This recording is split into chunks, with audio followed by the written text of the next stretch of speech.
শ্ৰীমন্ত শংকৰ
कृष्णाय वासुदेवाय देवकी नंदनाय च नंदगोपकुमाराय गोविन्दाय नमः। नमः पंकजनाभाय नमः पंकजमालिने नमः पंकजनेत्राय नमस्ते पंकज वसुदेवं सुतं कृष्णं कंसचानूरमर्दनं देवकी नन्दनं कृष्णं मूकं करोति वाचालं पङ्गुं लङ्घयति गिरिं यत्कृपातमहं वन्दे परमानन्दं वन्दे परमानन्दं।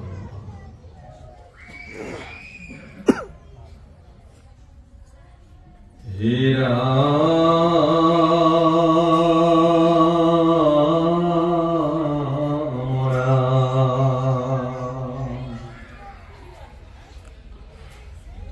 स्मरति ध्याন্ত শুনি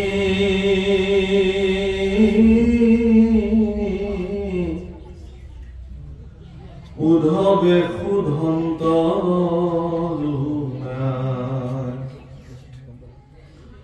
শুনা প্রভু জগতৰ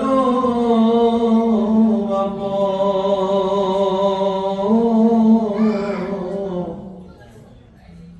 ও জানিলো সন্তৰ সঙ্গে তোমাত ভকতি কৰি এৰাই তেবে সংসাৰৰ তাপ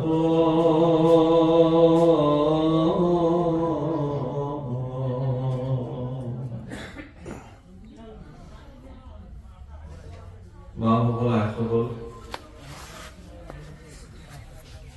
আজি গোৱালপাৰা জিলাৰ অন্তৰ্গত কাৰিপাৰা গাঁৱৰ শ্ৰী মতিলাল নাথবাবুৰ ঘৰত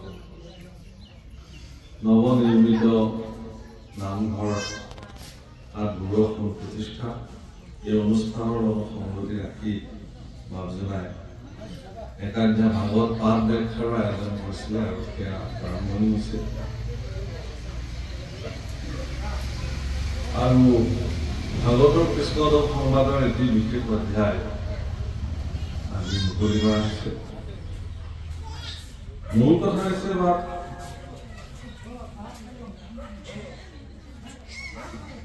সত্য যুগ, ত্ৰেতাৰ যুগ, দ্বাপৰ যুগ, কলি যুগ, এই চাৰিওটা যুগতে ভক্তসকলে ভগৱানক যি ধৰণে সেৱা কৰিছে, শাস্ত্ৰত এই কথাসমূহ যি ধৰণে বৰ্ণিত হৈছে, সেই বৰ্ণনসমূহ যদি আমি নিৰবিচ্ছিন্নভাৱে শৃংখলাবদ্ধভাৱে অধ্যয়ন কৰোঁ, তেতিয়াহ'লে দেখিম যে সত্য যুগৰ পৰা কলি যুগলৈকে ভগৱানক ভজনা কৰাৰ উৎকৃষ্ট মাধ্যমটোৱে হৈছে সাধু সংগ।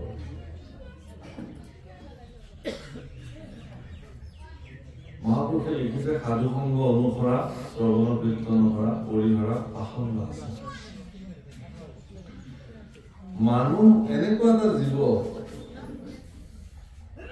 যে ই ক'ব নোৱাৰাকে স্বভাৱজনিতভাৱে আমাৰ মনলে আসন্ন আচাৰবিলাক নিজে নিজে নিজে নিজে আহি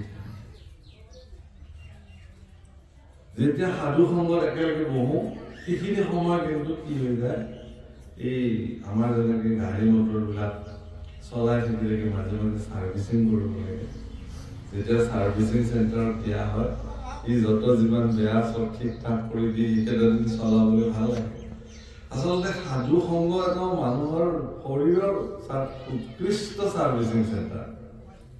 আধুনিক ভাষাত ক'বলৈ গ'লে সাধু সংগত বহাৰ লগে লগে মানুহৰ যিমানবিলাক বেয়া দুৰ্গুণ বা বেয়া কথা, এই সকলোবিলাক অনুভৱ হয় সাধু সংগ। সেইকাৰণে বাৰে বাৰে সকলো শাস্ত্ৰ সদাচাৰসমূহত সাধু সংগকে শ্ৰেষ্ঠত্ব প্ৰদান কৰা হৈছে। বিশেষকে মহাপুৰুষ কৃপালু গুৰু শ্ৰীমন্ত শংকৰদেৱ গুৰুজনাই সাধু সংগকে প্ৰাধান্য দিছে। মহাপুৰুষ মাধৱদেৱে সাধু সংগকে প্ৰাধান্য দিছে। অকল প্ৰাধান্য দিয়া নহয়, কৰিব সপৰি ছজন আতাপুৰুষক সংগত লৈ মহাপুৰুষে ধৰ্ম প্ৰচাৰ কৰিছে আৰু ব্যৱস্থিত আচৰণৰ দ্বাৰা ভগৱন্ত পুৰুষৰ চিন্তন মননৰ ব্যৱস্থা মহাপুৰুষে শ্ৰীমদ ভাগৱত শাস্ত্ৰক সাধুসকলে, সন্তসকলে এইকাৰণে উৎকৃষ্ট গ্ৰন্থ হিচাপে গ্ৰহণ কৰিলে যে শ্ৰীমদ ভাগৱত শাস্ত্ৰই সৰ্বতো প্ৰকাৰে সাধু সংগকে প্ৰাধান্য দিছে। শ্ৰীমদ ভাগৱত শাস্ত্ৰৰ যিবিলাক মাহাত্ম্য কথন আছে প্ৰাৰম্ভণিতে, সেই মাহাত্ম্য কথনত দেখা যায় যে এদিন দেৱৰ্ষি নাৰদে ঘূৰি থাকোতে গংগা তীৰত এগৰাকী 16 বছৰীয়া গাভৰুৱে ইনাই বিনাই কান্দি থকা দেখিলে। দেৱৰ্ষি নাৰদে লৈ তেওঁক প্ৰণাম জনালে, হে দেৱী, তুমি বাৰু কিয় এনেকে কান্দিছা? দেৱীগৰাকীয়ে দেখুৱাই দিলে যে তেওঁৰ লগত দুগৰাকী পুৰুষ আছে বৃদ্ধ অৱস্থাত। এগৰাকীৰ নাম জ্ঞান, এগৰাকীৰ নাম বৈৰাগ্য। কোনোমতে এটা নিশ্বাসত তেওঁলোকে লাগি আছে, মৰো মৃত পায় অৱস্থা, ম্ৰিয়মান। কৈছে এওঁলোক কোন? কৈছে এওঁলোক মোৰ পুত্ৰ, এটা হ'ল জ্ঞান, এটা হ'ল বৈৰাগ্য। দেৱৰ্ষি নাৰদৰ হতাশ হোৱাৰ পাল, অসহ্য হোৱাৰ পাল, মা ইমান গাভৰু, সন্তান বৃদ্ধ, তাকো মৰমৰ অৱস্থা। সেইকাৰণে দেৱৰ্ষি নাৰদে কৈছিলে যে আই, এই ৰহস্যটো বুজি নাপালো। তুমি ইমান সুৰক্ষী গাভৰু হৈ আছা আৰু তোমাৰ সন্তান এই অৱস্থা। তেতিয়া ভক্তিয়ে ক'লে যে যেদিনাখন ভগৱন্ত পুৰুষে মোক সৃষ্টি কৰিছিল প্ৰভুসকল আপোনালোকে জানে ভক্তিক ভগৱানৰ শৰীৰৰ পৰা উৎপন্ন কৰিছিল ভক্তি মাতৃক সোঁ কাষৰ পৰা জন্ম দিছে মায়াক বাওঁ কাষৰ পৰা মায়াক জন্ম দিছে মায়াৰ দ্বাৰা সমস্ত জগত নিৰ্মাণ কৰিছে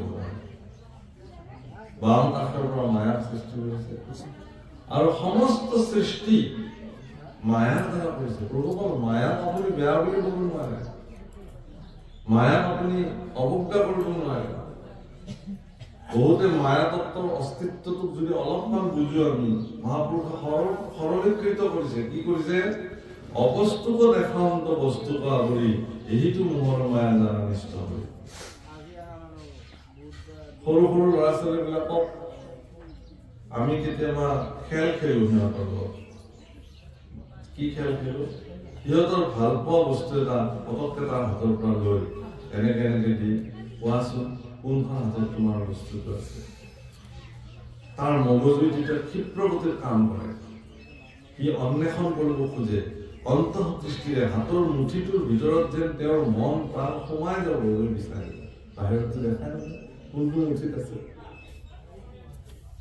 যদি সঠিক নিৰ্ণয় কৰিব পাৰিলে যে এইটো মুঠিতে আছে তেতিয়া সি আনন্দিত হৈ যাব যদি নিৰ্ণয় কৰিব নোৱাৰে এইটোত আছে তেওঁ নিৰাশ হৈ যাব আমি বিলাকো বালক যদিও বয়সত প্ৰবল হৈছো স্বভাৱত আৰু আচৰণত আমি বিলাকো বালক এতিয়া মায়াই আমাক বস্তু অবস্তু দুটাই দেখুৱাইছে পৰীক্ষালব্ধ দৃষ্টিৰে আপোনালোকৰ কাৰণে মায়া সৰ্বদা প্ৰস্তুত যে তুমি নিৰ্ণয় কৰা তোমাৰ কাৰণে একফালে সংসাৰখন আছে একফালে ঈশ্বৰ গুণ আছে তুমি কাক সত্য মানিবা কাক তুমি নিৰ্ণয় কৰিবা মই যদি নিৰ্ণয় কৰো যে সংসাৰখনে মোৰ কাৰণে সঁচা এইখনে মোক লাগিব মোক ধন লাগিব জন লাগিব ঐশ্বৰ্য লাগিব বিভূতি লাগিব শক্তি লাগিব সামৰ্থ্য লাগিব মোক লাগিব তেতিয়াহ'লে মায়াই আপোনাক এইবিলাকেই দিব লোৱা তুমি এইবিলাকতে থাকা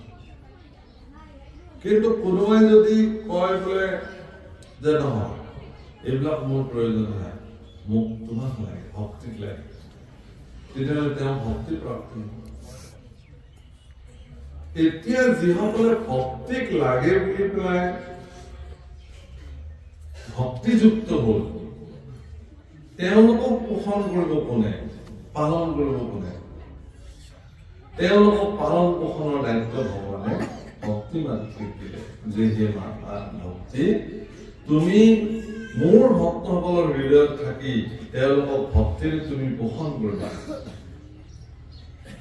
সেই ভক্তিয়ে কিন্তু আজি ভগৱানৰ আশীৰ্বাদত প্ৰাপ্ত তেওঁৰ সন্তান জ্ঞান আৰু বৈৰাগ্য এতিয়া ম্ৰিয়মান অৱস্থাত পৰি আছে আৰু পঞ্চপ্ৰকাৰৰ যি মুকুতি ভক্তিক দাস হিচাপে দিয়া হৈছিল ইতিমধ্যে সেই 5 প্ৰকাৰৰ মুকুতি গুচি গৈছে প্ৰভুসকল আজিৰ তাৰিখত আটাইতকৈ গুৰুত্বপূৰ্ণ বিষয়টো হৈছে এইটোৱেই যে মুক্তি কাৰ হৈছে কোন মুক্তিৰ গৰাকী আমাৰ আগত যিসকল চলি গ'ল পৃথিৱীলৈকে ইতিমধ্যে যিবিলাকে সংসাৰ এৰি গুচি গৈছে তেওঁলোক কিমান ভক্ত আছিল কিমান সাধক আছিল কিমান যোগী আছিল কিমান ধাৰ্মিক পুৰুষ আছিল সেইসকলৰ মুক্তি হৈছে নে নাই এই হিচাপটো কিন্তু আমাৰ হাতত নাই সমস্যা এইটো আমি যাক বহুত ডাঙৰ ভকত বুলি ভাবিছিলো তেওঁৰ মৃত্যু হ'ল তেওঁ প্ৰয়াণ কৰিলে এতিয়া তেওঁ মুক্ত হ'ল নে নাই এই হিচাপটোতো আমাৰ হাতত নাই এই হিচাপ কাৰো হাতত কোনেও ক'ব নোৱাৰে আমুক আমুক আমুক মুক্ত হৈ বৰ্তমান বৈকুণ্ঠত আছে এই তথ্য কাৰ হাতত আছে কোনেও ক'ব নোৱাৰে মুক্তি এটা কথা কৈ থৈ গ'ল যাবৰ সময়ত যে হে আই যিসকলে তোমাক পালন কৰিব ভক্তি সিদ্ধ হৈ থাকিব আমি তেওঁলোকক আনি ধৰা দিম যি কি নহওক ভক্তি প্ৰাপ্তিৰ কাৰণে আটাইতকৈ সৰ্বশ্ৰেষ্ঠ ৰাস্তাটোৱে হ'ল সাধু সংগ ৰামচৰিত মানসত গোস্বামী তুলসীদাসে লিখিছে बिनु सत्संग विवेक न होवे, राम कृपा बिनु सुलभ न सोवे, बिनु सत्संग विवेक न होवे, बिनु सत्संग विवेक न होवे। अपना जी विवेक बुद्धिर ऊर्ध्वत থাকি পেলাই বিবেকে আপোনাৰ কোনফালে যাবৰ কাৰণে ৰাস্তা দিব, সেই বিবেককে আপোনাৰ ভাগৱতৰ এটি বিশেষ অধ্যায় আছে। সেই অধ্যায়ত বিবেকক বন্ধু বুলিছে, আত্মা জীৱৰ পৰম মিত্ৰ বুলিছে। বিবেকৰ লগত বন্ধুত্ব কৰিছে, আবেগৰ লগত নহয়। আমাৰ স্বভাৱটোকে আমি আবেগত উঠি ভাহি যাওঁ, আবেগত উঠি ভাহি যাব নালাগে। মানুহ বিবেকত থাকিব, বিবেকী কাম কৰিব। এজন ব্যক্তি বিবেক শূন্য হ'ব নালাগে যিকোনো পৰিস্থিতি। বিবেকক বন্ধু হিচাপে লৈ যিসকল ব্যক্তিয়ে জীৱনৰ ভাগ কৰিছে তেওঁলোক স্থিতপ্ৰজ্ঞ হয়, স্থিৰ হয়। গতিকে এজন ব্যক্তিক স্থিৰ আৰু স্থিতপ্ৰজ্ঞ হোৱাৰ মূল কাৰণটো হ'ল যে স্থিৰ আৰু স্থিতপ্ৰজ্ঞজনেহে ঈশ্বৰৰ প্ৰিয় পাত্ৰ। ঈশ্বৰে তেওঁ মোৰ বুলি সামৰি লয়। এই কথা মই নিজস্বৰে কোৱা নাই, প্ৰভু। ইয়াৰ প্ৰামাণিক দলিল গীতাত আছে। অদ্বৈত্বা সৰ্বভূতানাং মৈত্ৰীয়ো কৰুণা এব চ নিৰ্মোহ নিৰহংকাৰ সমদুঃখ সুখক্ষমী সন্তুষ্টং সততং যোগী यतर्मा दृढ़ निश्चय मयोर्पीतमन बुद्धि मत्भक्तः शीतोष्ण सुख दुःखेषु समसंग विवर्जिता तुल्य निंदा स्तुति निंदा स्तुति जने मौन হৈ থাকিব পাৰে। ঠাণ্ডা গৰমতো যিজন বহুত গৰম হলে আমি সাধন বিচাৰো, ঠাণ্ডা এচি বিচাৰো। বহুত ঠাণ্ডা হলে দুখন দিনখন ব্লেংকেট লাগে, জুই লাগে, হিটাৰ লাগে। সাধন অভিযানে আমি যেন থাকিবই নোৱাৰো, বৈষয়িক সাধন আমাক চব লাগে। কিন্তু পৃথিৱীত এতিয়াও এনেকুৱা সাধক আছে, এনেকুৱা যোগী পুৰুষ আছে, তেওঁলোকে এই বৰফৰ হিমালয়ৰ ঠাণ্ডাটো খালী গায়ে একো নিপিন্ধাকে তেওঁলোকে জীৱন অতিবাহিত কৰিছে। আমি সেই জেগাটোত যদি আপোনাৰ দৰে মোৰ দৰে মানুহ উপস্থিত হওঁ 5 মিনিটৰ ভিতৰত মৃত্যু হোৱাটো নিশ্চিত। কিন্তু যোগৰ সেইকাৰণে কৈছে যে যোগ সুকৰ্ম কৌশলম চিত্তবৃত্ত নিৰোধ।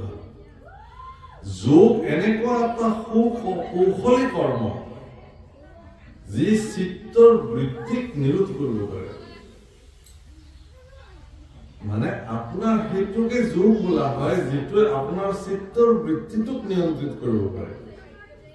চঞ্চল চিত্তৰ বৃত্তিক নিয়ন্ত্ৰিত কৰিব পৰা অৱস্থাটোহে সুকৌশলী কৰ্ম। সেইটো কোনে কৰিব? তেতিয়াহ'লে আমি বিলাকে প্ৰাৰ্থনা কৰিছো, তুমি চিত্ত বৃত্তি মোৰ প্ৰৱৰ্তক নাৰায়ণ, তুমি নাথ নাথ চৰণ ছত্ৰৰ ছায়া দিয়া দূৰ কৰা মায়া, কৰা দয়া প্ৰভু ভগৱন্ত। মহাপুৰুষ মাধৱদেৱৰ এজনা গোসাঁই আপোনাৰ জীৱন নিৰ্ণয় কৰি পেলাইছে। সেইকাৰণে সৰু সৰু ল'ৰা ছোৱালীবিলাকক খুব চিঞৰি চিঞৰি গাবলৈ দিয়া হয়, তুমি চিত্ত বৃত্তি। আগতে স্কুলবিলাকত গোৱাইছিলে, কিমানখন স্কুলত নে নাজানে। এটা শিশু কালৰ পৰাই যেতিয়া এটা শিশুৱে বুজি পাওক নাপাওক, সেই ঘোষাজনাত কি এনে তাৎপৰ্যপূৰ্ণ কথা কৈছে, তেওঁ বুজি পাওকে বা নাপাওকে। কিন্তু আপোনাৰ শিশুটোৱে যেতিয়া ভগৱানক গধূলি পোৱা কব যে তুমি চিত্ত বৃত্তি মোৰ প্ৰৱৰ্তক নাৰায়ণ, মোৰ চিত্তৰ বৃত্তিৰ তুমি প্ৰৱৰ্তক ভগৱান, মোৰ চিত্তটো কেনেকে প্ৰৱৰ্তন কৰিব লাগিব সেইটো তুমি জানা প্ৰভু, তুমি কৰা।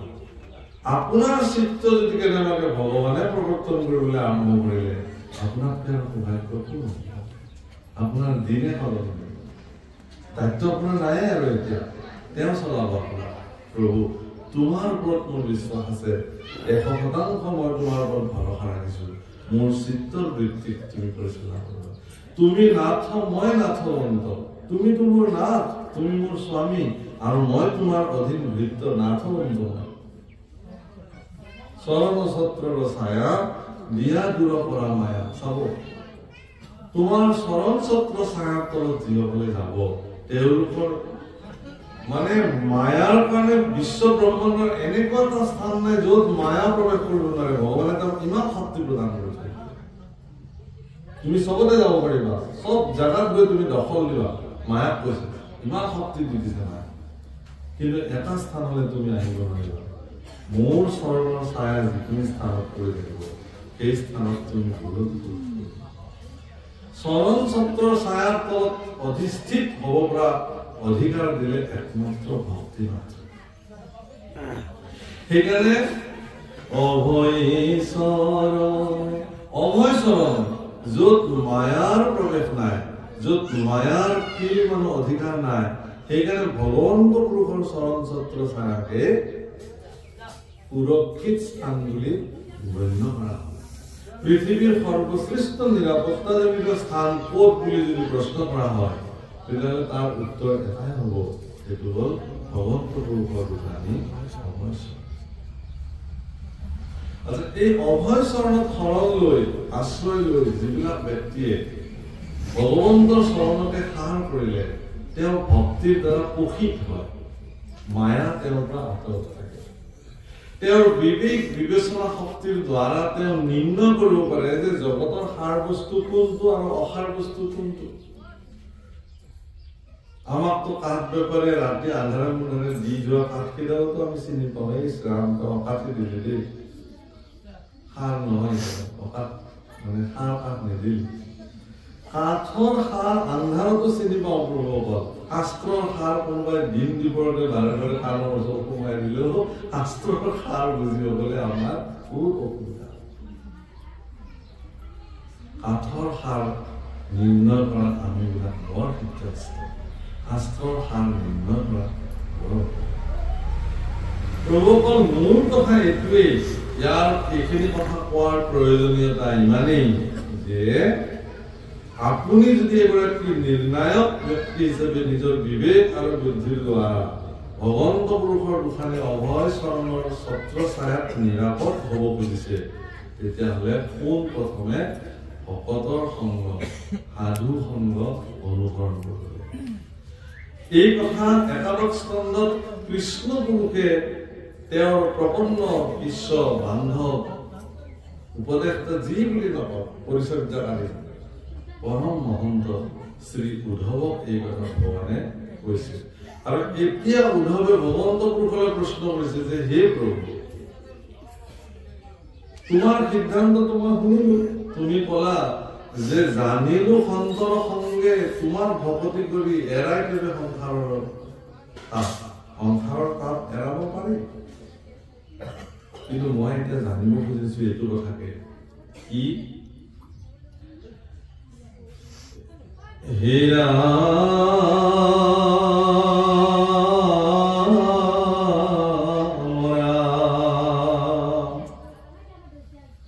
তোমাৰ সংগতইতো পৰম ভকতি পন্থ, কেৱলে লোকৰ সাধে গতি।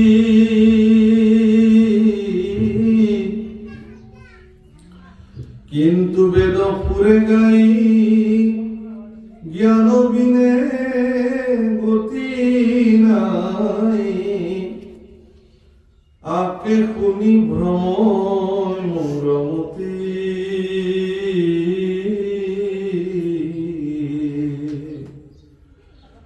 কত বোলে কৰ্ম কৰা, কত বোলে পৰিহৰা, মিলে আত্মনত সংশয়।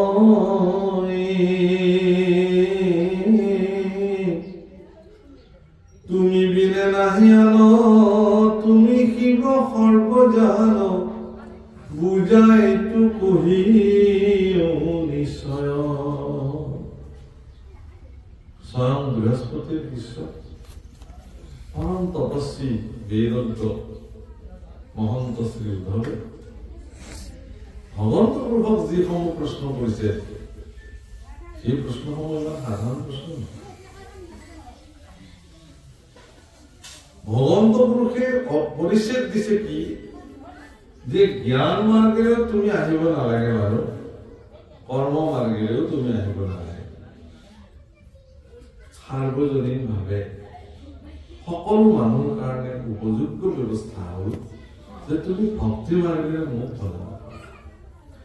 উদ্ধৱে ক'লে যে হে প্ৰভু, তুমিতো কৈছা যে ভক্তিৰ দ্বাৰা তোমাক বুজিব পাৰি, কিন্তু যিসকলে বেদ জ্ঞাতা, বেদ জানে, বেদজ্ঞ, বেদ তেওঁলোকে গাই ফুৰে, তেওঁলোকে যেতিয়া কয় যে জ্ঞান বেদেতো গতি নাই, এইটো শুনিলে মোৰ মতিভ্ৰম হয়। এটা মোৰ প্ৰশ্ন হল যে জ্ঞান মাৰ্গেৰে তোমাক পাম নে ভক্তি মাৰ্গেৰে?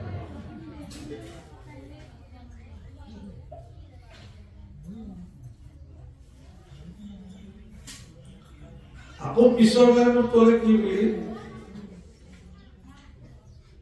যে কত বোলে কৰ্ম কৰা, কত বোলে পৰিহৰা, মিলে এত মনত সংসাৰ। কিছুমানে কৈছে তুমি কৰ্ম কৰা।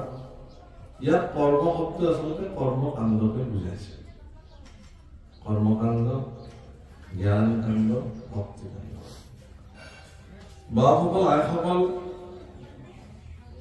এই কথা একাদশ স্কন্ধত কৃষ্ণ উদ্ধৱ সংবাদৰ মাধ্যমেৰে প্ৰকাশিত কৰাৰ এটা কাৰণ আছে। মানুহ আজিকালি সমাজ ব্যৱস্থাবিলাক এই কাণ্ডসমূহক লৈ, ব্যৱস্থাসমূহক লৈ বিভাজিত হ'বলৈ আৰম্ভ কৰিছে। আপোনালোক কৰ্মকাণ্ড, আপোনালোকৰ লগত আমাৰ কোনো সম্পৰ্ক নাই। আপোনালোক জ্ঞান কাণ্ড নাই, আপোনালোকৰ সেইটো আমি ভক্তি নাই। কিন্তু যিসকলে কৰ্মকাণ্ড, জ্ঞান কাণ্ড, ভক্তি কাণ্ড বিভেদ কৰি সমাজ বিভাজন কৰিবলৈ গৈছে, তেওঁলোকক যদি সোধা হয় যে কৰ্মকাণ্ড মানে কি, জ্ঞান কাণ্ড মানে কি, ভক্তি কাণ্ড মানে কি, তাৰ কিন্তু সংজ্ঞা তেওঁলোকে দাঙি ধৰিব সমস্যা। কৰ্মকাণ্ড মানে প্ৰত্যেকটো মাৰ্গতে নিজা নিজা কৰ্মকাণ্ড আছে। কৰ্মকাণ্ডত যিবিলাক কৰ্ম বিধান ব্যৱস্থা কৰা হৈছে তাক কৰ্মকাণ্ডীয় কৰ্মকাণ্ড বোলে। জ্ঞান মাৰ্গত যিবিলাক কৰ্মৰ দ্বাৰা জ্ঞান মাৰ্গ সাধন কৰা হয় তাক জ্ঞান মাৰ্গীয় কৰ্মকাণ্ড বোলে। আৰু ভক্তি মাৰ্গৰ দ্বাৰা যি ব্যৱস্থাৰ দ্বাৰা ব্যৱস্থিত কৰি আমি ভগৱানক বুজো তাক ভক্তি মাৰ্গীয় কৰ্মকাণ্ড। মানে কৰ্মকাণ্ড বুলিলে এটা ঘৃণাৰ বস্তু নহয়। কিন্তু তেতিয়াহ'লে কৰ্মকাণ্ড কি? কৰ্মকাণ্ড শব্দৰ অৰ্থ এইটোৱে কৰ্মমাৰ্গ। কৰ্মকাণ্ড বেলেগ, কৰ্মমাৰ্গ বেলেগ। কৰ্মমাৰ্গ মানে কি? যে যিজন ব্যক্তিয়ে কৰ্ম কৰি কৰ্মৰ ফল নিবিচৰাকে থাকিব পাৰে তেওঁ কৰ্মমাৰ্গীয় শ্ৰেষ্ঠ কৰ্মকাণ্ডী বোলে। গীতাৰ সিদ্ধান্ত কৰ্মেণ্যবাধিকাৰস্তে মা ফলেষু কদাচন। কাম কৰাটো তোমাৰ কৰ্তব্য, কিন্তু ফল বিচাৰিব নোৱাৰিবা। ফল বিচাৰিলে তুমি কিন্তু কৰ্মমাৰ্গত থাকিব নোৱাৰা। বেবিচাৰ, কৰ্ম মাৰ্গতো বেবিচাৰ আছে, জ্ঞান মাৰ্গতো বেবিচাৰ আছে, ভক্তি মাৰ্গতো বেবিচাৰ আছে। বেবিচাৰ শব্দটো কি? যে যিটো নিৰ্ণায়ক সিদ্ধান্ত তাৰ পৰা যদি আপুনি ফালৰি কাটি যায় তেতিয়াহ'লে বেবিচাৰ হৈ যাব। এগৰাকী পতিব্ৰতা নাৰীয়ে এগৰাকী পতিক স্বামী হিচাপে গ্ৰহণ কৰিছে। ইয়াৰ অৰ্থ এইটো নহয় যে তেওঁ কোনো পুৰুষৰ মুখে নাচাব, এনেতো কোনো কথা নাই। নাই নাই, মই মোৰ স্বামীৰ মুখৰ বাহিৰে বেলেগৰ মুখ মই নাচাওঁ। ইমান সতী এনেকুৱা হ'ব পাৰে নেকি? তেওঁ এগৰাকী পুৰুষক নিজৰ স্বামী হিচাপে বৰণ কৰাৰ পিছতো তেওঁ কোনোবা অন্য পুৰুষৰ সেৱাও কৰিব পাৰিব, শুশ্ৰূষাও কৰিব পাৰিব, নমস্কাৰো দিব পাৰিব, তেওঁৰ লগত ক'ৰবাত যাবও পাৰিব দায়িত্ব সন্দৰ্ভত। কিন্তু নিজৰ স্বামীৰ লগত যি ব্যৱহাৰ তেওঁ কৰিব সেইটো তেওঁ অন্য পুৰুষৰ লগত কৰিব নোৱাৰে। সেইকাৰণে তেওঁ ঠিক আছে নকৰে, কৰাৰ লগে লগে তেওঁ ব্যৱচাৰ কৰিব। এতিয়া প্ৰশ্নটো হৈছে কি যে যদি আপুনি কৰ্মমাৰ্গত থাকিব খুজিছে তেতিয়াহ'লে কৰ্ম কৰি আপোনাৰ জীৱনত আপুনি কোনো কৰ্মৰ ফল আপুনি বিচাৰিব নোৱাৰে। শ্ৰেষ্ঠ কৰ্মমাৰ্গ তাৰ কাৰণে যিখিনি কৰ্মকাণ্ডীয় ব্যৱস্থা দিয়া হৈছে তাত তেওঁ প্ৰৱৰ্তি থাকিব লাগিব। জ্ঞান মাৰ্গত যিসকলে থাকিব, জ্ঞান মাৰ্গত কেনেকুৱা আছে যে জ্ঞান মাৰ্গৰ একদম চূড়ান্ত অৱস্থাটো হ'ল কি যে তেওঁ শৰীৰ সম্পৰ্কীয় তেওঁৰ জ্ঞানেই নাই, দেহাভিমান নাথাকিব। তেওঁ যেনে সুখদেৱ আছিল, শৰীৰ কি নাজানে, শিল দলিয়াইছে, জ্বৰ ঘৰত আছিল তেনেকুৱা। মানুহে শিল দলিয়াই গাৰ পৰা তেজ উলিয়াই দিছে, গমেই নাপায়। যেতিয়া সেই ৰজাক কান্ধত তুলি ল'ব দিলে তেতিয়া তেওঁ কি কৰে, কৰবাত কৰবাত জপে জপে যায়, কৰবাত লাহে লাহে যায়, কৰবাত দৌৰি দৌৰি যায়, বাকীবিলাকৰ দিগদাৰ হৈ যায়। বাকী তিনিজন ৰজা একদম তাতে একদম পৰি যাওঁ পৰি গ'ল। আৰে ইটো দেখাতে মস্ত এটা মানুহ, কিন্তু ইটো এটা মূৰ্খ বুলি কৈছে। শৰীৰটোৰ কথাই নাজানে, কেনেকে খোজকাঢ়িব লাগে তাক নাজানে। অথচ সেই সময়ত ৰজাই কপিল মহামুনিৰ পৰা পৰম জ্ঞান প্ৰাপ্তি কৰিবৰ কাৰণে গৈ আছিল। সেইকাৰণে কৈছে হে মূৰ্খ, তুমি কাক মূৰ্খ বুলি কৈছে? শৰীৰখন মই নাজানেই নহয়, মোৰ শৰীৰৰ লগত সম্পৰ্ক নাই। অৰ্থাৎ পৰীক্ষিত ৰজা মহামুনি শুকদেৱে যি জ্ঞান প্ৰদান কৰিছিল যে তুমি বেলেগ, তোমাৰ শৰীৰটো বেলেগ। এই যে তুমি আৰু শৰীৰ এই দুটা ভিন্ন বস্তু, ইয়াক পৃথক অৱস্থাত চাবৰ কাৰণে পৰীক্ষিতক যিটো অৱস্থালৈকে লৈ গৈ তেওঁক মুখ প্ৰদান কৰিলে গুৰুদেৱ শুকে, সেই অৱস্থাটোলৈকে যাব পৰাটোহে জ্ঞান মাৰ্গৰ শ্ৰেষ্ঠ কথা। সেইকাৰণে নিৰ্গুণবাদী পুৰুষ মহামুনি শুকদেৱে নিজেই জানিছিল এই কথাটো যে শৰীৰ তেওঁ নাজানে। যদি জানিলেহেঁতেন তেওঁতো দেখিবলৈ সাক্ষাৎ ভগৱান নিচিনা, কৃষ্ণ ভগৱান কৃষ্ণ অলংকাৰখিনি যদি এপদ এপদকে আনি শুকদেৱৰ শৰীৰত পৰিধান কৰি দিয়া হয়, কৃষ্ণ ভগৱান আৰু শুকদেৱৰ মাজত কিঞ্চিত পাৰ্থক্য থাকিব। ইমান ধুনীয়া, ইমান সুন্দৰ শৰীৰ এটা থকাৰ পিছতো শুকদেৱে কিন্তু নিজৰ শৰীৰ প্ৰতি অভিমানী কেতিয়াও হোৱা নাছিল, নাজানি তেওঁ শৰীৰ সম্পৰ্কে। এইটো তেওঁ নিৰ্গুণবাদী, এইটো জ্ঞান মাৰ্গ দিছে। এতিয়া ভক্তি মাৰ্গ কি? আমি সব বিলাকে কওঁ আমি ভক্তি মাৰ্গত আছো দিয়ক, ভক্তি মাৰ্গত আছে। আগত শুনি থাকোতে থাকোতে ক'ব যে মই গৰুটো পথাৰত আছে, পতকে পানীখিনি খুৱাইছো, আপোনালোক বহক দেই, মই উঠো। কিয়? এই মোৰ যোৱাই অহা কথা আছে, বজাৰখিনি কৰিব আছে, এওঁ নহলে মোক গালি পাৰিব। বাস্তৱিক কথা। কিন্তু ভক্তিৰ চূড়ান্ত স্থানত অৱস্থান কৰা গোপীসকল, তেওঁ এগৰাকী মালিকনী আছিল, বৃহৎ বৃহৎ পৰিয়াল, গৰু গাই ধন সম্পত্তি সব এৰি থৈ ভগৱানৰ ওচৰলৈ গুচি আহিছিল। প্ৰভুসকল, কামিনী আৰু অনুগামিনী দুটা বেলেগ বস্তু।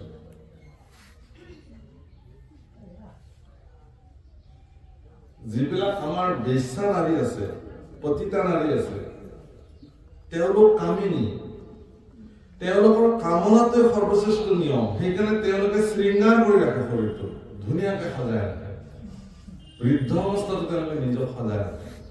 কিন্তু গোপীবিলাক কামিনী আছিল নেকি? নাছিল। ভগৱানক তেওঁলোকে নিজেই কৈছে যে প্ৰভু চোৱা, আমাৰ শৰীৰৰ প্ৰতি কোনো আস্থা নাই, এইবিলাক ধন সম্পত্তি ঘৰ বাৰী এইবিলাকতো এৰিছোৱে আমি, এইবিলাকৰ প্ৰতি আমাৰ কিঞ্চিত কোনো মোহ নাই, কিন্তু আমাৰ শৰীৰটোৰ প্ৰতিও আমাৰ মোহ নাই। থকাহেঁতেন তেওঁলোকেতো নিজকে যদি কামনা পৰম হৈ ভগৱানৰ ওচৰত আহিলেহেঁতেন, তেওঁলোকেতো নিজকে শৃংগাৰেৰে সজাই আহিলেহেঁতেন। ডিঙিৰ নেকলেছডাল পিন্ধিলে ভৰি, কাণৰ বালা পিন্ধিলে নাকত, মেখেলাখন গাঁঠিলে মূৰত, কেনেকে আহিছে গমেই নাপায় কি কৰিছে। শৰীৰৰ লগতে শৰীৰৰ সাধাৰণ যিখিনি জ্ঞান সেইখিনি হেৰুৱাই পেলাইছে, কেৱল ভগৱানক নাই। এইটো ভক্তি মাৰ্গৰ চলিব, কিমান আমি কৰিব পাৰিছো, নিজকেতো ভক্তি মাৰ্গী বুলি পৰিচয় দিয়ে। এই সকলো কথা জনাৰ পিছতে উদ্ধৱে প্ৰশ্ন কৰিছে যে তোমাক কৰিবৰ কাৰণে যিসমূহ ব্যৱস্থা আছে, সেই ব্যৱস্থাসমূহৰ ভিতৰত তুমি ভক্তি মাৰ্গক শ্ৰেষ্ঠত্ব দিছা এই কাৰণে বহু হল যে ভক্তি মাৰ্গত প্ৰৱৰ্তিলে অতি সহজভাৱে ভগৱানক প্ৰাপ্তি হ'ব, যে জীৱনত প্ৰাপ্তিটোক এৰি দিবৰ কাৰণে সহজ। মই পাইছিলো, মোৰ নালাগে, বাছ এইটো সহজ। কিন্তু বহুতে ক'ব এইটো কেনেকে সহজ হ'ব? যদি সহজ নহয় তেতিয়াহ'লে ভক্তিও তেওঁৰ কাৰণে সহজ নহয়। সেইকাৰণে বিভাজিত দৃষ্টিভংগীৰে আপোনালোকে নাচাব। কোনে কি মাৰ্গেৰে ভগৱানক প্ৰাপ্তি হয় এই কথা কোনেও নাজানে। সেইকাৰণে শাস্ত্ৰত অনুগতভাৱে যিসকলে যেনেধৰণে চলিছে চলিব, আস্থাৰ ওপৰত নিৰ্ভৰ কৰিব। কিন্তু আমি যেহেতু মহাপুৰুষ শংকৰ মাধৱ দুজনা গুৰুক গুৰু হিচাপে মান্যতা কৰিছো, শংকৰ মাধৱ দুজনা গুৰুৱে আমাৰ শাস্ত্ৰৰ সদাচাৰ সকলো মন্থন কৰি আনি ক'লে যে আপুনি যদি একো কৰিব নোৱাৰে, ঈশ্বৰৰ নাম এষাৰ গাওক, ভগৱানৰ দোকানে অৱশ্যনত নিজকে সমৰ্পণ কৰক আৰু কৃষ্ণ গুণানুকীৰ্তন কৰি পেলাই ভক্তি মাৰ্গত অৱস্থিত হ'বৰ কাৰণে প্ৰয়াস কৰক। আৰু এই প্ৰয়াসত যদি আপুনি এদিন সফল হৈ যায় তেতিয়াহ'লে আপোনাৰ মনুষ্য জীৱন সাৰ্থক হ'ব। হীৰা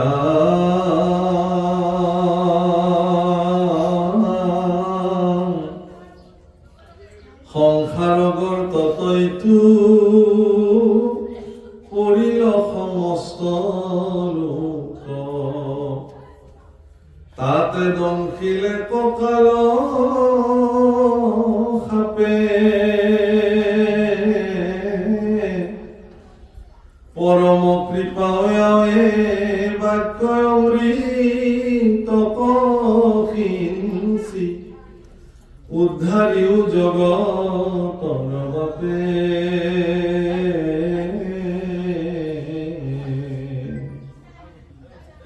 কাল সৰ্বে আমাক দংশন কৰি থৈ দিছে, আমি বিলাক অচেতন। মৃত্যু হোৱা নাই কিন্তু অচেতন। অচেতন মানুহে একোৱেই নাজানে। সংসাৰৰ এই কাল সৰ্পত, সংসাৰ গৰ্তত পৰি থকা আমি একোজন অচেতন। সাপৰ বিষত অচেতন হৈ থকা জনক যদি কোনোবাই অমৃত এবাৰ পান কৰাব পাৰে, তেতিয়াহ'লে তেওঁৰ সেই অচেতনতাটো গুচি তেওঁ সচেতন ৰূপ প্ৰাপ্তি কৰে। হে ভগৱান, তোমাৰ বাণীসমূহ অমৃত সদৃশ, গতিকে তোমাৰ অমৃতময় বাণী সিঞ্চন কৰি আমাৰ নিচিনা দুৰ্ভগীয়া অচেতন সকলক তুমি আমাক জগাই দিয়া। নিয়োগ নাথ জগাই, আমি টোপনিত আছো। সৰু সৰু ল'ৰা ছোৱালীবিলাকক স্কুলত যাবৰ সময়ত অভিভাৱক বিলাকে জগাবৰ কাৰণে বৰ কষ্ট হয়। কেতিয়াবা অভিভাৱক বিলাকৰ মায়া দয়া উপজি যায়, এই ঠাণ্ডাত এনে কাপোৰখন লৈ শুই আছে, কেনেকে কাপোৰখন গুচাই দিম তাৰ পৰা।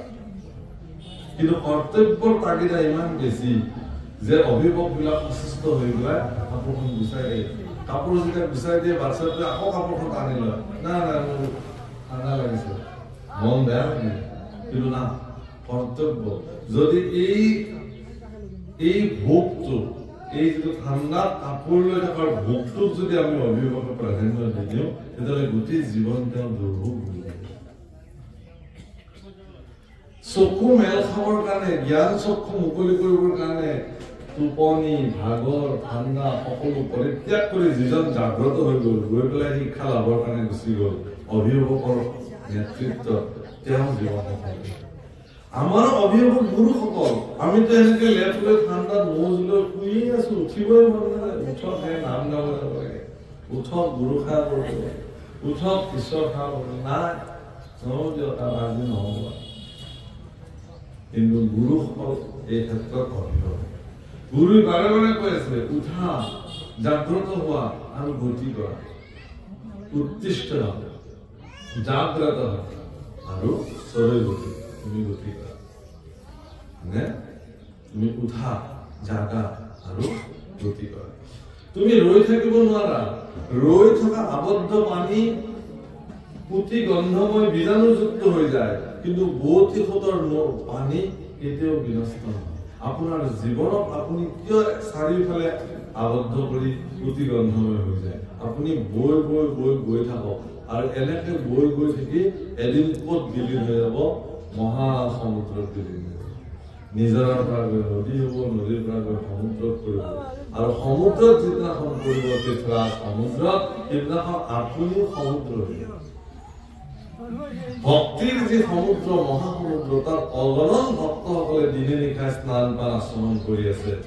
আপুনি প্ৰথমতে অকলে যাত্ৰা কৰিব লাগিব অকলে যাত্ৰা কৰি দেখিব যে আৰু দুজন সংগী পালে এনেকে গৈ গৈ গৈ এটা সময়ত মহাভক্তৰ সংগমত আপুনি নিজে স্নান পান অৱধান কৰিব সেইদিনাখন আপোনাৰ গতিৰ আৰম্ভণি দিনটোলৈ মনত পৰিব যে মোৰ গতিটো অৱৰুদ্ধ আছে ঠিকেই আছে মই উত্তম গতিৰে আহি আছো উদ্ধৱকো কৃষ্ণ পুৰুষে এটা গতি প্ৰদান কৰিবৰ কাৰণে নিৰ্ণয় কৰিছে যে উঠা তুমি গতি কৰা ইয়াত থাকিলে নহয় এই বাপসকল কৃষ্ণ সংবাদে আপোনালোকক গতি দিব খুজিছে কি গতি ৰাম নমো নমো নমায় মাথ হে প্ৰভু জগন্নাথ ও কৰা গতি সম্প্ৰতি আমাৰ দেৱৰো দেৱতা হুই আৰু তোমাৰ মুখৰ বাণী জানি হেন বাধৰ তৰৈটো দুৰ্ঘোৰ তোমাৰ মুখৰ বাণী জানি কোনোবাই এই দুৰ্ঘোৰ সংসাৰ এৰি যাব পাৰে পাৰ হৈ যাব ভগৱানৰ অমৃত বাণী ক'ত উল্লেখ আছে গীতাই হল ভগৱানৰ বাণী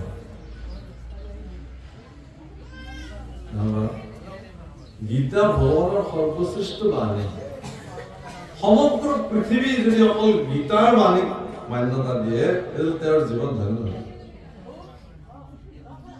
তেতিয়াহ'লে ভাগৱত কি ভাগৱত ভগৱানৰ উৎকৃষ্ট লীলা গীতাৰ যেনেকৈ ভগৱানৰ বাণী ভাগৱত ভগৱানৰ উৎকৃষ্ট লীলা গীতাৰ প্ৰত্যেকটো বাণী সৰ্গত কৰিবৰ কাৰণে সিদ্ধ কৰিবৰ কাৰণে ভগৱানে এই লীলাসমূহ সম্পাদিত কৰি থৈ গৈছে আপুনি যদি অনুধাৱন কৰে তাক অৱগাহন কৰে স্নান পান কৰে দেখিব যে গীতাত কোৱা প্ৰত্যেকটো বাণী ভাগৱতৰ আমুক লীলাৰ দ্বাৰা প্ৰতিপন্ন কৰি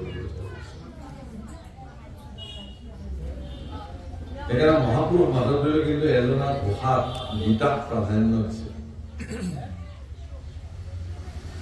একেখানি মাত্ৰ শাস্ত্ৰনিষ্ঠ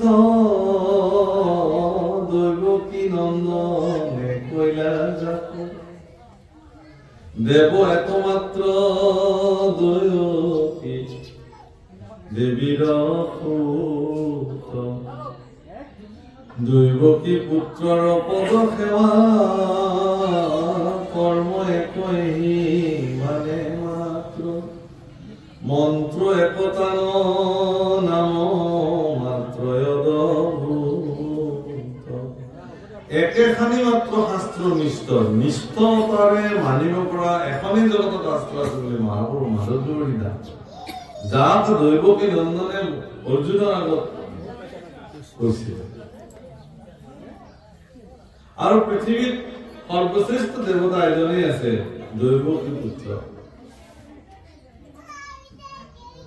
আৰু জগতত কৰ্ম এটাই আছে দৈৱকী পুত্ৰৰ পদৰ্শন আৰু জগতত অদ্ভুত মন্ত্ৰ এটাই আছে কৃষ্ণ এইটোৱে মন্ত্ৰ গতিকে হে প্ৰভুসকল গীতাত খুব ভাল লাগে এটা বস্তু চাই পেলাই কি বুলি কৈছে যে অন্ধ হোৱাৰ পিছতো ধৃতৰাষ্ট্ৰই কিন্তু তেওঁৰ পুত্ৰ পুত্ৰাদিসকলে যুদ্ধ ক্ষেত্ৰত কি কৰিলে তাক চাবৰ কাৰণে ধৃতৰাষ্ট্ৰৰ মন গ'ল জানিবৰ কাৰণে, কিন্তু তেওঁতো অন্ধ। মহৰ্ষি বেদব্যাসে ক'লে যে তুমি যদি যুদ্ধখন চাব খোজা মই তোমাক দিব্য দৃষ্টি দি যাব পাৰো। ধৃতৰাষ্ট্ৰই ক'লে যে মইনো কি কৰিম দিব্য দৃষ্টি লৈ, গোটেই জীৱন অন্ধ হৈ থাকিব, এতিয়া আৰু যুদ্ধ বিগ্ৰহ চাবৰ কাৰণে মোৰ দিব্য দৃষ্টি কি কৰে। গতিকে মোৰ যিজন সহযোগী আছে, সহায়কাৰী আছে, সঞ্জয়কে তুমি দি থৈ। আপোনালোকে সঞ্জয় যদিও ধৃতৰাষ্ট্ৰৰ এগৰাকী সহযোগী বুলি আপোনালোকে ভাবিছে, সঞ্জয়ৰ চৰিত্ৰ আপোনালোকে যদি শুনে, সঞ্জয় এগৰাকী পৰম সাধক পুৰুষ আছে, একনিষ্ঠ ঈশ্বৰ সাধাৰণ পুৰুষ নহয়। দিব্য দৃষ্টি এজন ব্যক্তিৰ জীৱনত দিব্য দৃষ্টি প্ৰাপ্ত হোৱাটো সমান সহজ কথা নহয়। এইটো সঞ্জয়ৰ জীৱনত প্ৰাপ্তি হৈছিল, ধৃতৰাষ্ট্ৰৰ জীৱনত নহ'ল। ধৰ্মক্ষেত্ৰে কুৰুক্ষেত্ৰে সমবেতা যুযুৎসৱা মামকা পাণ্ডৱশৈব কিম অকুৰ্বত সঞ্জয়। হে সঞ্জয়, মোৰ পুত্ৰ আৰু পাণ্ডৱসকলে কি কৰিলে মোক ক'বলৈ। বাছ ধৃতৰাষ্ট্ৰ বাছকে আৰু গীতাত ধৃতৰাষ্ট্ৰ বাধা নাই। সঞ্জয় বাছ, সঞ্জয় আৰম্ভ কৰিছে। কিন্তু সঞ্জয় এটা সিদ্ধান্ত দি থৈ দিছে গীতাত, यत्र धनुर्धर यत्र योगेश्वर कृष्ण यत्र धनुर पार्थ धनुर्धर तत्र श्री विजय। যত যোগেশ্বৰ কৃষ্ণ আছে, যোগেশ্বৰ কৃষ্ণ মনত ৰাখিব শব্দটো, যোগৰ যিজন ঈশ্বৰ,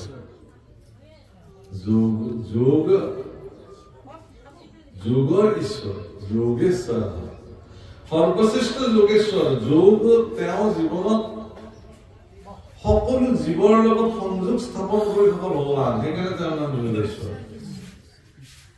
সকলো জীৱৰ লগত, অকল আপোনাৰ লগত ভগৱানে সংযোগ কৰি ৰাখিছে এনেকুৱা নহয়।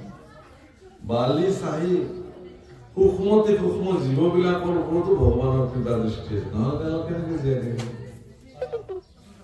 প্ৰত্যেকৰ লগত সংযোগ স্থাপন কৰি ৰাখিছে, সেইকাৰণে তেওঁ যোগেশ্বৰ। আৰু য'ত ধনুৰ্ধৰ অৰ্জুন আছে, য'ত যোগেশ্বৰ কৃষ্ণ আছে, তাত শ্ৰী বিজয় নিশ্চিত। এই দুটা সত্তাকে যদি আপুনি আপোনাৰ ভিতৰত সমাহিত কৰিব পাৰে, তেতিয়াহ'লে আপুনিও সফল। অৰ্জুনৰ ৰথখনত 4টা উদাত্ত ঘোঁৰা।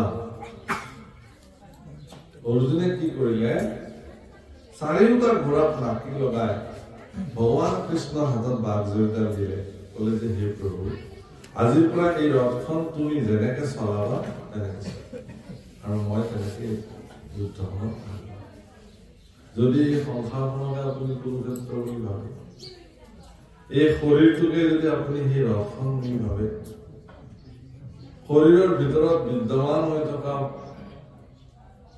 আত্মাক যদি আপুনি কৃষ্ণ বুলি ভাবে, জ্ঞানক যদি অৰ্জুন বুলি ভাবে, তেতিয়াহ'লে পৰম জ্ঞানে মনৰ 4টা ৰূপ, মন বুদ্ধি চিত্ত অহংকাৰ, এই 4টা উদাত্ত ঘোঁৰাক নাকি লগাই পেলাই ভগৱানৰ হাতত যদি বাঘ জড়িত দিয়া হয়, যে শৰীৰ ৰূপী ৰথখন সংসাৰ ৰূপী কুৰুক্ষেত্ৰত প্ৰভু তুমি যেনেকে নিবা, মই সেনেকে এইখন সংসাৰত যুদ্ধত হ'ব দিম। তেওঁৰ বিজয় নহয়, তাৰ বিজয় হ'ব। কিন্তু মোৰ ভিতৰত যে প্ৰসিদ্ধ ৰথী বা মহাৰথী শ্ৰেষ্ঠ যোগেশ্বৰ কৃষ্ণ বিদ্যমান হৈ আছে, এই কথাটো মই অনুভৱে যদি নকৰো, নিজকে যদি স্বতন্ত্ৰ আৰু স্বাধীন বুলি ভাবি লওঁ, অহংকাৰৰ মনোমত্ত হৈ, মই একেবাৰে ক'ব খোজো যে ভগৱান শ্ৰী ৰামচন্দ্ৰতকৈও বয়সত জ্যেষ্ঠ আছিল ৰাৱণ। ভগৱান শ্ৰী ৰাম ক্ষত্ৰিয়ৰ গৰ্ভত জন্মগ্ৰহণ কৰিছে, কিন্তু ৰাৱণ এগৰাকী ব্ৰাহ্মণৰ ঔৰস জাত। অকল ঔৰস জাত নহয় পূৰ্বক, নৈষ্ঠিক ব্ৰাহ্মণৰ শাৰীত অগ্ৰগণ্য ৰাৱণ। যদিও ৰাৱণ ৰাক্ষস আছিল, কিন্তু এগৰাকী নৈষ্ঠিক ব্ৰাহ্মণে যি নীতি কাষ্ঠাৰ দ্বাৰা জীৱন অতিবাহিত কৰে, তাৰ চূড়ান্ত পাৰাকাষ্ঠা ৰাৱণ। ত্ৰিসন্ধ্যা বন্ধন নকৰাকৈ ৰাৱণ কোনোদিনে থকা নাছিল সমস্ত বেদ বেদাংগৰ তেওঁ জ্ঞাতা আছিল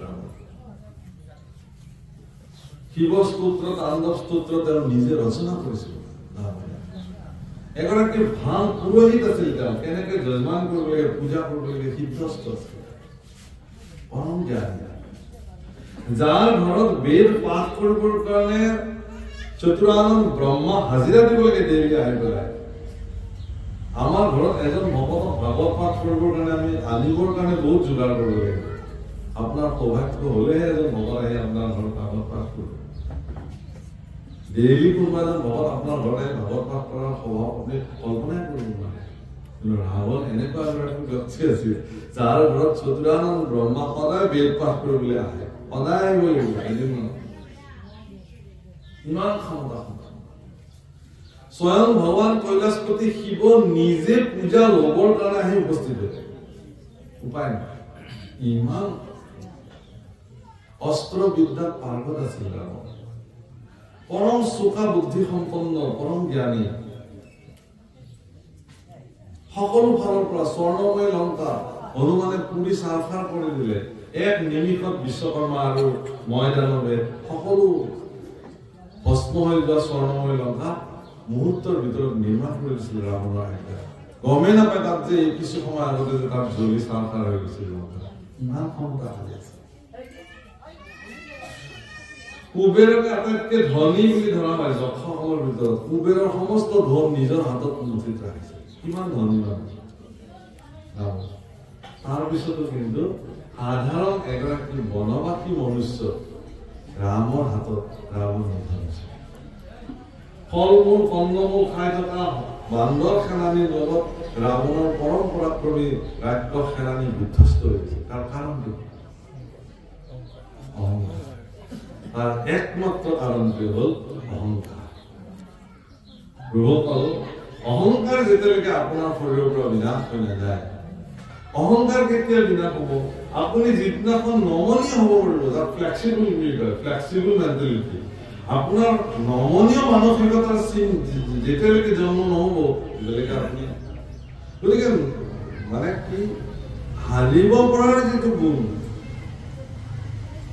আমাৰ শাস্ত্ৰত খুব ধুনীয়া এটা বাণী লিখিছে দান্তে তৃণ ধৰু চৰণত পৰো এই দান্তে তৃণ মানে কি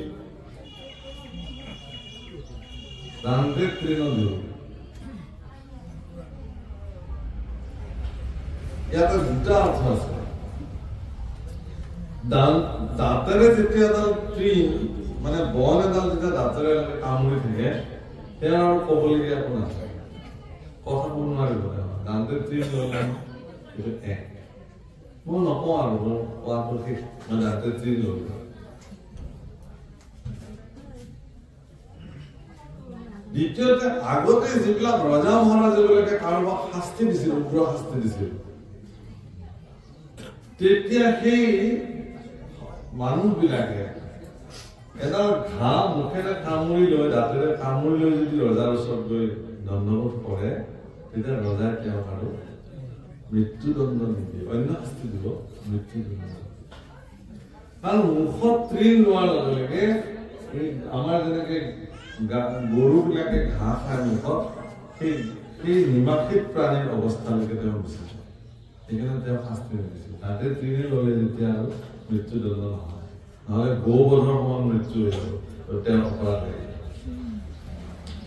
দুই নম্বৰতে এডাল তৃণ দাঁতেৰে কামুৰিবৰ কাৰণে মানুহজন এনেকে থিয় হৈ থাকিলে তেওঁ তৃণ কামুৰিব নোৱাৰে তেওঁ একদম দণ্ডৰ নিচিনা পৰি যাব লাগিব তাৰপিছতহে এডাল তৃণ দাঁতেৰে তেওঁ তুলি যাব অৰ্থাৎ সকলোখিনি ভগৱানৰ চৰণত সমৰ্পিত হ'ব পৰাৰ যিটো অৱস্থা এই অৱস্থাটোৰ নাম দান্তে তৃণ সেইকাৰণে ভক্তিৰ শেষৰ পৰ্যায়টো দান্তে তৃণ আপুনি যদি দান্তে তৃণ ল'লে দণ্ডবোধ হ'ব ভগৱানৰ চৰণত সৰ্বখিনি আপুনি ভগৱানৰ ওপৰত অৰ্পণ কৰিব কিন্তু দান্তে তৃণ লোৱাৰ পিছতো যদি আপোনাৰ মনৰ মানসিকতাত এনেকুৱা ধাৰণা যদি লৈ থাকে আপুনি তেতিয়াহ'লে কেনেকৈ সেইকাৰণে ইয়াত কৈছে যে তুমি দেৱৰ দেৱতা ভগৱান অৰুণ চৰণ দুই মই ঠাকুৰ খানি খানি ৰেখি মহাভাগ্য দূৰগেলা আজি পৰিশোধ কৰিলা তোমাৰ আমাৰ দেখা দেখি মোৰ কাৰণে এইটো মহা দুৰ্ভাগ্য যে তোমাৰ লগত মোৰ সাক্ষাৎ হৈ আছিল ভগৱান আৰু আজিৰ পৰা মোৰ এই সাক্ষাৎ তোমাৰ লগত মোৰ আৰু ৰাম কত বা পুণ্যৰ ফলে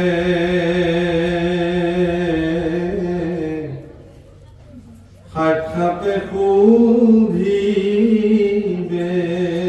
পাইলো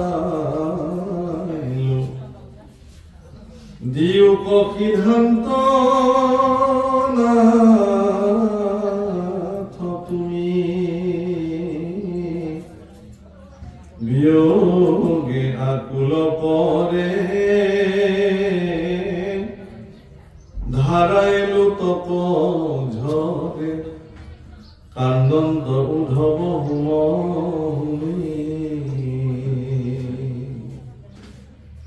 কৃষ্ণৰ বিয়োগত তেওঁৰ এনেকুৱা অৱস্থা হৈছে তেওঁৰ চকুৰে অনন্ত পানী ওলাইছে চকু পানী আৰু ভোক শুকাই কান্দিছে যে হে ভগৱান অতদিনে আমি তোমাৰ সেৱাত নিমগ্ন হৈ থাকিলো হে প্ৰভু আজিৰ পৰা মোৰ দুৰ্ভাগ্য জীৱনত আৰম্ভ হ'ব কাৰণ তোমাক আৰু মই দেখা নাপাওঁ তোমাৰ সেই অৰুণ চৰণ শুশ্ৰূষা কৰাৰ সুযোগ আৰু মোৰ জীৱনত মনুষ্য জীৱন প্ৰাপ্ত হলো শিক্ষা দীক্ষাৰে শিক্ষিত হলো বৃহস্পতিৰ দৰে গুৰুৰ পৰা শিক্ষা গ্ৰহণ কৰিলো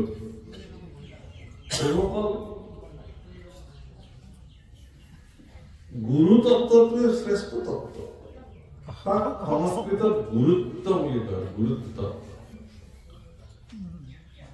আমাৰ গ্ৰহবিলাকৰ ভিতৰত বৃহস্পতিক ধৰা হয় শ্ৰেষ্ঠ মানে গুৰুৰ স্থান আৰু সেই বৃহস্পতিয়ে যি ধৰণে পৃথিৱীৰ বৃহস্পতিক যি ধৰণে পৰিক্ৰমা কৰে বা সূৰ্যক যি ধৰণে পৃথিৱীৰ পৰিক্ৰমা কৰে অন্য গ্ৰহে যেনেকৈ সূৰ্যক পৰিক্ৰমা কৰে বৈজ্ঞানিক দৃষ্টিভংগীৰে এই পৃথিৱীৰ যিটো গুৰুত্বাকৰ্ষণ এইটো বৃহস্পতিৰ কাৰণে হয় যি বস্তু ওপৰলৈ দলিয়াই দিলেও আকৌ সি পৃথিৱীতে পৰে এই যিটো গুৰুত্বাকৰ্ষণ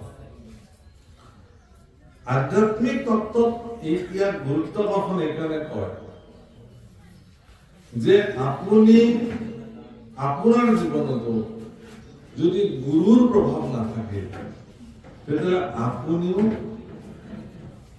গভীৰ হ'ব নোৱাৰে গুৰুত্বাকৰ্ষণটো আপোনাৰ নাথাকে আপুনি পাতল কমোৱা হৈ যাব